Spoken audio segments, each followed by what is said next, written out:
I grew up with a family of bull riders. My uncle always had horses and cattle, and I spent most of my time on the farm.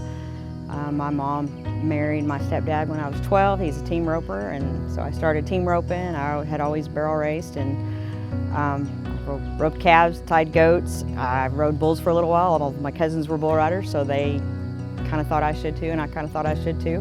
Pretty much anything the guys did when I was growing up, that's what I did. My oldest one, he was raised going to rodeos with me. I mean, it wouldn't be anything that when he was 3 or 4, he'd go to 125 rodeos a year. And then I got away from livestock for a few years and kind of tossed around the country here and there, chasing some wanderlust, and settled back here in 2009. 12 years ago, my son Loren Buffalo was in Afghanistan, getting ready to come home. And he had told me, Mom, when I come home, we're gonna raise buck and stock together. So he didn't get to come home.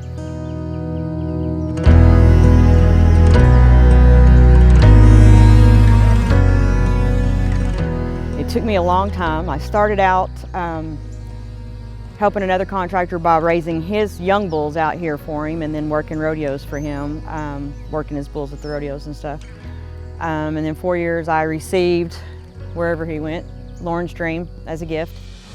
So he kind of started it all and just kind of grown from there. Now I've got Loren's dream home off of the PBR tour, and so he's out with my mama cows and my heifers. So just trying to live my son's dream for him.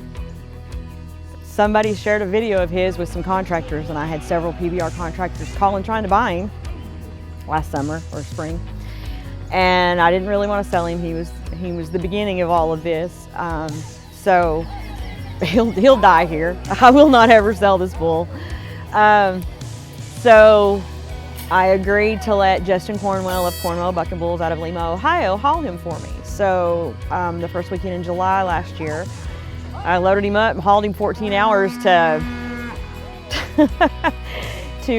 Indiana, to his first PBR event. I got to flank him at his first PBR event, so that was pretty special. And then I handed him off. Then he kind of traveled around the Northeast and North Central.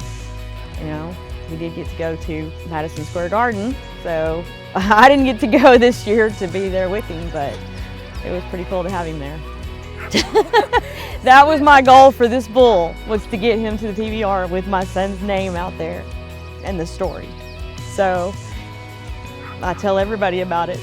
Everybody that comes into work sees the big paintings of this bull, you know, and ask about him, so then I tell everybody about the story. Well, anytime I flank this bull, I shed a tear. I think about my child, and I think about all of the heroes that have gone before and after my son. Hopefully the future of Buffalo Cattle Company is to be able to produce rank bulls that buck, futurity calves that can win in the futurity pen, heifers that go on to be good mamas and raise buck and calves off of them. Always strive to be better, always strive to produce a better animal. Every bit of this is to tell my son's story, to tell who he was, what he did, and why he did what he did. So every bit of it's for him.